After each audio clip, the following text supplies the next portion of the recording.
Oxus est un fabricant de lasers et de lasers de grande qualité, des lasers qui sont utilisés pour la mesure. Donc on les conçoit, on les fabrique et on les commercialise. Le marché d'Oxus, c'est le marché de l'analyse.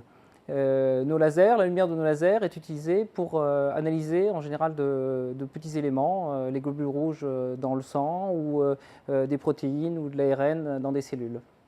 Oxus est implanté à Lannion, qui est le berceau des télécommunications optiques. Pendant plus de 30 ans, de la recherche de pointe en télécommunications optiques a été réalisée à Lannion.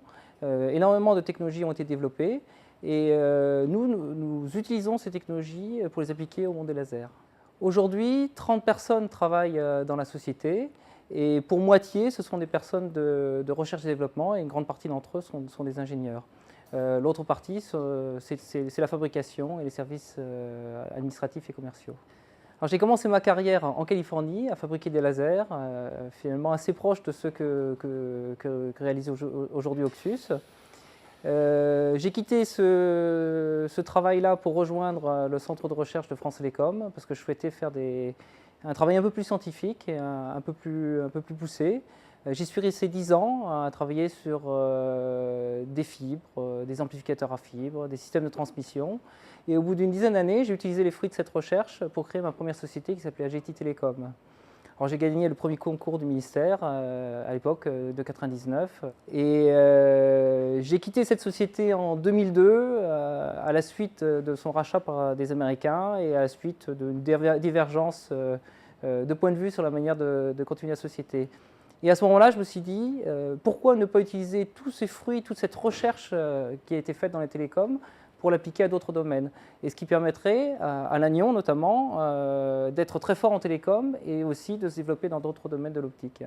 Alors, lorsque j'ai voulu créer Oxus, j'ai besoin de me ressourcer dans le domaine des lasers et j'étais voir les équipes de l'école d'ingénieurs, l'ENSAT, pour voir s'ils pouvaient me proposer un laboratoire et des moyens de commencer mon travail.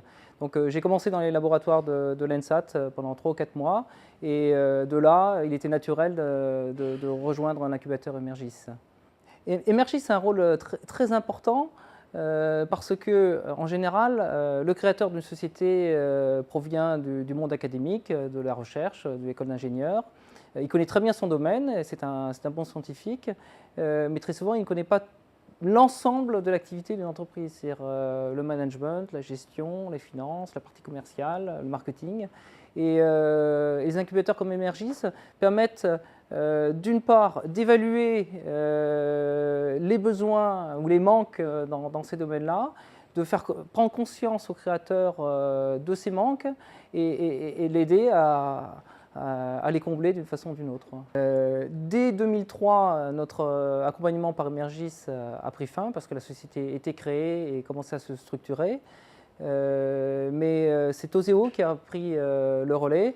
Oseo a financé la recherche et développement d'Oxus depuis 2003 et continue à le faire aujourd'hui. Nous sommes très fiers d'avoir gagné le prix de la levée de fonds de l'incubateur Emergis. Alors ça fait suite finalement à une longue histoire. En 1999, avec AGT Télécom, nous avions gagné le prix du ministère, le prix de la création d'entreprises innovantes, qui nous a permis de convaincre les investisseurs et nous a appris à connaître les attentes des investisseurs et aussi très probablement à devenir très ambitieux. Et si nous avons réussi à lever autant d'argent auprès d'investisseurs, c'est que nous avons cette ambition, l'ambition d'être les leaders mondiaux de notre domaine, et j'espère qu'on ne va pas les décevoir.